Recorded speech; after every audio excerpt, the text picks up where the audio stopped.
It's my understanding that the chief had an agreement with the K-9 officer that he would be working the night shift if he became a K-9 officer. And that's another reason I'd like to know why the chief altered the original agreement. So that's another question that I have. Are you ready to hand those over as No, questions? not really. It's kind of a... Can you get those to us? Yes, I can. Thank you. The K-9 officer spoke to the chief about the impact the day shift had on his family due to the fact that he had 2 small children and his wife works days. After he spoke to the chief, his schedule changed from Monday through Friday days and no weekends. This change only added to his frustration and family impact. I would like to know why this change was made. Now, as you can see, we've been losing a lot of offices. I would think that we want to accommodate some of these offices, especially if there's an agreement that's already been formed. I would like to know why the chief would use last year's stats to determine the value of the K-9 program. Why wasn't the stats of a year when the K-9 was working a more productive schedule used in order to determine the fate of this program? Rob was put on a day shift. No, obviously that's not the time. It's my understanding that K-9 is most effective. As I stated in the past, I am a firm believer in the K-9 program, and unfortunately, I don't know if I can support it at this time. Looking at all the past police involvement programs, including the SRO, that has been suspended 4 times during its limited inception. And on its 3rd officer, the National SRO recommends continuity being extremely important into its success.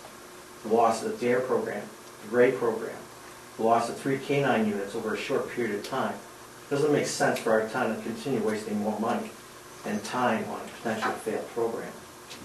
I'd like to make a suggestion that you might want to consider using the K-9 funds for this laptop connection fees.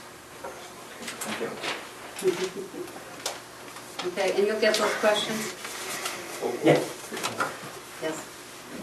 I'd like to ask Lieutenant McDaniel to explain the 3 K-9s in more detail, because it's making it sound like they just all up and left, and from my experience that's not true. You were here for all of them. Yeah, the first K-9 we put into service, I was the patrol lieutenant from 92 to 2002.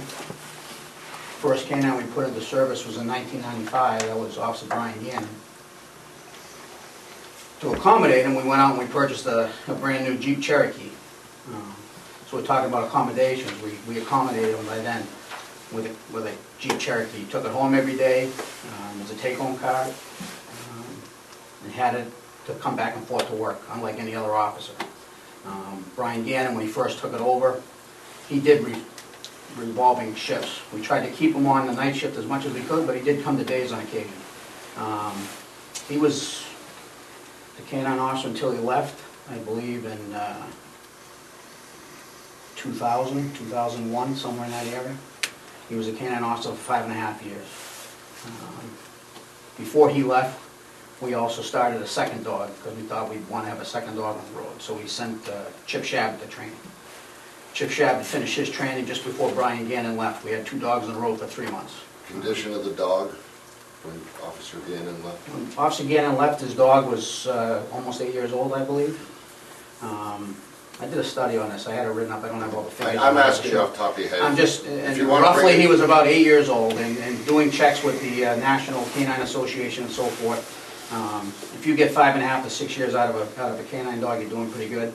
Most dogs retire between 8 to 10 years old, unless you get them trained in drug sniffing and so forth, and then you might get a little bit longer out of them. But for them to be a working dog for more than 5.5 to 6 years, you're doing pretty good. So we got a life out of Brian's dog. Chip was here for 3.5 years as our canine officer.